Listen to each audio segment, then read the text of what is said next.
Chapter 38. Sympathy in the Mains. Mains was the oldest building at the university. Over the centuries, it had grown slowly in all directions, engulfing smaller buildings and courtyards as it spread. It had the look of an ambitious architectural breed of lichen that was trying to cover as many acres as it could. It was a hard place to find your way around. Hallways took odd turns, dead-ended unexpectedly, or took long rambling roundabout paths. It could easily take 20 minutes to walk from one room to another, despite the fact that they were only 50 feet apart. More experienced students knew shortcuts, of course, which workrooms and lecture halls cut through to reach your destination. At least one of the courtyards had been completely isolated, and could only be accessed by climbing through a window. Rumor had it there were some rooms bricked off entirely, some with students still inside. Their ghosts were rumored to walk the halls at night, bewailing their fate and complaining about the food in the mess. My first class was held in Mains. Luckily, I had been warned by my bunkmate that Mains was difficult to navigate, so despite getting lost, I still arrived with time to spare. When I finally found my room for my first class, I was surprised to find it resembled a small theater. Seats rose in tiered semicircles around a small raised stage. In larger cities, my troupe had performed in places not unlike this one. The thought relaxed me as I found a seat in the back. I was a jangling mass of excitement as I watched other students slowly trickle into the room. Everyone was older than me by at least a few years.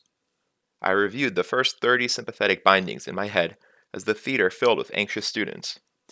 There were perhaps 50 of us in all, making the room about 3/4 full.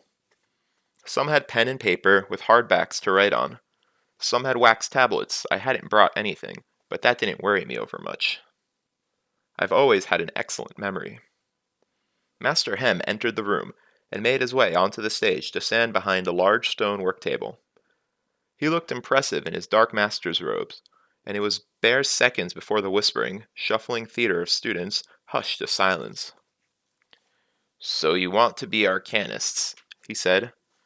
"You want magic like you've heard about in bedtime stories.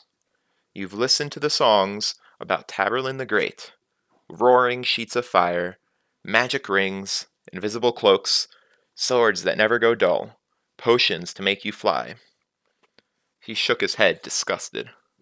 "Well, if that's what you're looking for, you can leave now, because you won't find it here. It doesn't exist." At this point, a student came in, realized he was late, and moved quickly into a vacant seat. Hem spotted him, though. "Hello. Glad you chose to attend. What is your name?" "Gel," the boy said nervously. "I'm sorry, I had a bit of a hard time." "Gel," Hem interrupted. "Why are you here?" Gel gaped for a moment before managing to say, "For principles of sympathy?" "I do not appreciate tardiness in my class. For tomorrow, you may prepare a report on the development of the sympathy clock, its differences from the previous, more arbitrary clocks that used harmonic motion, and its effect on the accurate treatment of time." The boy twisted in his seat. "Yes, sir." Hem seemed satisfied with the reaction. "Very well. What is sympathy, then?" Another boy hurried in, clutching a hardback. He was young, by which I mean he looked to be no more than 2 years older than me. Hem stopped him before he could make it into a seat. "Hello there," he said in an over-courteous tone. "And you are?" "Basil, sir." The boy stood awkwardly in the aisle. I recognized him. I had spied on his admissions interview. "Basil, you wouldn't happen to be from Yale, would you?" Hem asked, smiling sharply.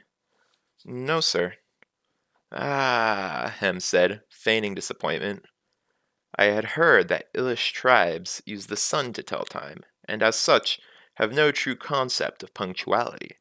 However, as you are not Ilish, I can see no excuse for being late. Can you?"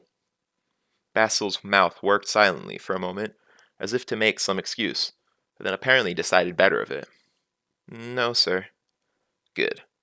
For tomorrow you can prepare a report on Yale's lunar calendar compared to the more accurate, civilized Aturan calendar that you should be familiar with by now.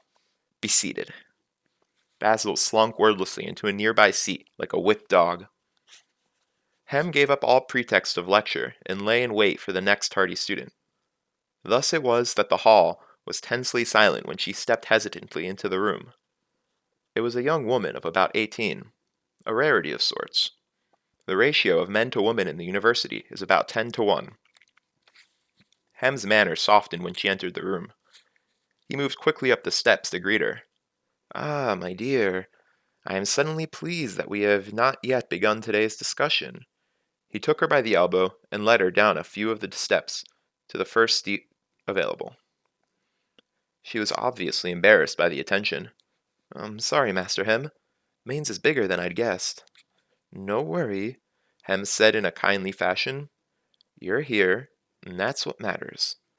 He solicitously helped her arrange her paper and ink before returning to the stage. Once there, it seemed as if he might actually lecture, but before he began, he looked back to the girl. "I'm sorry, miss." She was the only woman in the room. "Poor manners on my part. What is your name?" "Ria." "Ria. Is that short for Rienne?" "Yes, it is," she smiled. "Rienne, would you please cross your legs?" The request was made with such an earnest tone that not even a titter escaped the class. Looking puzzled, Rienne crossed her legs. "Now that the gates of hell are closed," Hem said in his normal rougher tones, "we can begin." And so he did, ignoring her for the rest of the lecture, which, as I see it, was an inadvertent kindness. It was a long 2 hours. I listened attentively, always hoping that he would come to something I hadn't learned from Abinthy. But there was nothing. I quickly realized that while Hem was discussing the principles of sympathy, he was doing it at a very, very basic level. This class was a colossal waste of my time. After Hem dismissed the class, I ran down the stairs and caught him just as he was leaving through a lower door. "Master Hem." He turned to face me. "Oh yes, our boy Prodigy. I wasn't aware you were in my class. I didn't go too fast for you, did I?" I knew better than to answer that honestly. "You covered the basics very clearly, sir. The principles you mentioned today will lay a good foundation for the other students in the class. Diplomacy is a large part of being a trooper." He puffed up a bit at my perceived compliment, then looked more closely at me. "Other students?" he asked. "I'm afraid I'm already familiar with the basics, sir. I know the 3 laws and the 14 corollaries, as well as the first 90. Yes, yes, I see." He cut me off. "I'm rather busy right at the moment. We can speak of this tomorrow, before class." He turned and walked briskly away. Half a loaf being better than none, I shrugged and headed for the archives. If I wasn't going to learn anything from Hem's lectures, I might as well start educating myself. This time, when I entered the archives, there was a young woman sitting behind the desk. She was strikingly beautiful, with long, dark hair and clear, bright eyes, a notable improvement over Ambrose, to be sure. She smiled as I approached the desk. "What's your name?" "Kvothe," I said, "son of Arladin." She nodded and began to page through the ledger. "What's yours?" I asked to fill the silence.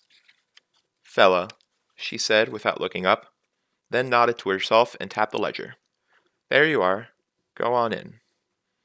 There were 2 sets of double doors leading out of the antechamber, one marked stacks and the other tombs. Not knowing the difference between the two, I headed to the one labeled stacks. That was what I wanted. Stacks of books. Great heaps of books. Shelf after endless shelf of books. I had my hands on the handles of the door before Fella's voice stopped me. "I'm sorry. It's your first time in here, isn't it?" I nodded, not letting go of the door's handles. I was so close. What was going to happen now? "The stacks are arcanum only," she said apologetically. She stood up and walked around the door to the other set of doors. "Here, let me show you." I reluctantly let go of the door's handles and followed her. Using both hands, she tugged one of the heavy wooden doors open, revealing a large, high-ceilinged room filled with long tables. A dozen students were scattered throughout the room, reading. The room was well lit with the unwavering light of dozens of sympathy lamps. Fella leaned close to me and spoke in a soft voice. "This is the main reading area. You'll find all the basic tomes used for most of the basic classes." She blocked the door open with her foot and pointed along one wall to a long section of shelving with 300 or 400 books. More books than I had ever seen in one place before. Fella continued to speak softly. "It's a quiet place. No talking above a whisper." I'd noticed that the room was almost unnaturally quiet. "If you want a book that isn't there, you can submit a request at the desk." She pointed. "They'll find the book and bring it out to you." I turned to ask her a question, and only then realized how close she was standing. It says a great deal about how enamored I was with the archives, that I failed to notice one of the most attractive women in the university, standing less than 6 inches away. "How long does it usually take them to find a book?" I asked quietly, trying not to stare at her. "It varies." She brushed her long black hair back over her shoulders. "Sometimes we're busier than others. Sometimes people are better at finding the appropriate books." She shrugged, and some of her hair swung back down to brush against my arm. "Usually no more than an hour." I nodded, disappointed by not being able to browse the whole of the archives, but still excited to be inside. Once again, half a loaf was better than none. "Thanks, fella." I went inside, and she let the door swing shut behind me. But she came after me just a moment later. "One last thing," she said quietly. "I mean, it goes without saying, but this is your first time here." Her expression was serious. "The books don't leave this room. Nothing leaves the archives." "Of course," I said, naturally. I hadn't known. Fella smiled and nodded. "I just wanted to make sure. A couple of years ago, we had a young gent who was used to carrying off books from his father's library. I've never even seen Lauren frown before that, or talk much above a whisper. But when he caught that boy in the street with one of his books—" She shook her head as if she couldn't hope to explain what she had seen. I tried to picture the tall, somber master, angry, and failed. "Thanks for the warning." "Don't mention it." Phyllis headed back out into the entrance hall. I approached the desk she had pointed out to me. "How do I request a book?" I asked the scribe quietly. He showed me a large logbook, half filled with students' names and their requests. Some were requests for books with specific titles or authors, but others were more general, requests for information. One of the entries caught my eye. Basel, Ilish Lunar Calendar, History of a Turin Calendar. I looked around the room and saw the boy from Hem's class, hunched over a book, taking notes. I wrote, quoth, "The history of the Chandrian, reports of the Chandrian and their signs, black eyes, blue flames, etc." I went to the shelves next and started looking over the books. I recognized one or two from my studies with Ben. The only sound in the room was the occasional scratch of a pen on paper or the faint bird-wing sound of a page turning. Rather than being unsettling, I found the quiet strangely comforting. Later, I was to find out that the place was nicknamed Tombs because of its crypt-like quiet. Eventually, a book called The Mating Habits of the Common Dracus caught my eye, and I took it over to one of the reading tables. I picked it because it had a rather stylish embossed dragon on the front, but when I started reading, I discovered it was an educated investigation into several common myths. I was halfway through the title piece explaining how the myth of the dragon in all likelihood evolved from the much more mundane Dracus when a scribe appeared at my elbow. "Quoth?" I nodded, and he handed me a small book with a blue cloth cover. Opening it, I was instantly disappointed. It was a collection of fairy stories. I flipped through it, hoping to find something useful, but it was filled with sticky, sweet adventure stories, meant to amuse children. You know the sort. Brave orphans trick the Chandrian, win riches, marry princesses, and live happily ever after. I sighed and closed the book. I had half expected this. Until the Chandrian killed my family, I thought they were nothing more than children's stories too. This sort of search wasn't going to get me anywhere. After walking to the desk, I thought for a long moment before writing a new line in the request ledger. Quoth, the history of the Order Emir, the origins of the Emir, the practices of the Emir. I reached the end of the line, and rather than start another one, I stopped and looked up at the script behind the desk. I'll take anything on the Emir, really, I said. We're a little busy right now, he said, gesturing to the room. Another dozen or so students had filtered in since I had arrived, but we'll bring something out to you as soon as we can. I returned to the table and flipped through the children's book again before abandoning it for the bestiary. The wait was much longer this time, and I was learning about the strange summer hibernation of the susquehanne when I felt a light touch on my shoulder. I turned expecting to see a scriv with an armload of books, or maybe Basil come to say hello. I was startled by the sight of Master Lauren looming over me in his dark master's robes. Come, he said softly, and gestured for me to follow. Not knowing what might be the matter, I followed him out of the reading room. We walked behind the scriv's desk and down a flight of stairs to a small featureless room, with a table and 2 chairs. The archives was filled with little rooms like this, reading holes designed to give members of the Arcanum a place to sit quietly and study. Lauren laid the request ledger from tomes on the table. I noticed your request while assisting one of the newer scribes in duties, he said. You have an interest in the Chandrian and the Emir? He asked. I nodded. Is this in regard to an assignment from one of your instructors? For a moment, I thought about telling him the truth, about what had happened to my parents, about the story I had heard in Tarbine. But Manet's reaction to my mention of the Chandrian had shown me how foolish that would be. Until I'd seen the Chandrian myself, I didn't believe in them. If anyone would have claimed to have seen them, I would have thought they were crazy. At best, Lauren would think I was delusional. At worst, a foolish child. I was suddenly pointedly aware of the fact that I was standing in one of the cornerstones of civilization, talking to the master archivist of the university. It put things in a new perspective for me. The stories of an old man in some dockside tavern suddenly seemed far away and insignificant. I shook my head. No, sir. It's merely to satisfy my curiosity. I have a great respect for curiosity, Lauren said with no particular inflection. Perhaps I can satisfy yours a bit. The Emir were a part of the church back when the Aturan Empire was still strong.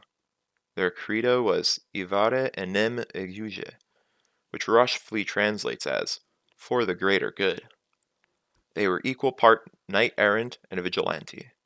They had judiciary powers and could act as judges in both the religious and secular courts. All of them, to varying degrees, were exempt from the law. I knew most of this already. But where did they come from? I asked. It was as close as I dared come to mentioning Scarpy's story. They evolved from traveling judges, Lauren said. Men who went from town to town, bringing the rule of law to small Arturan towns.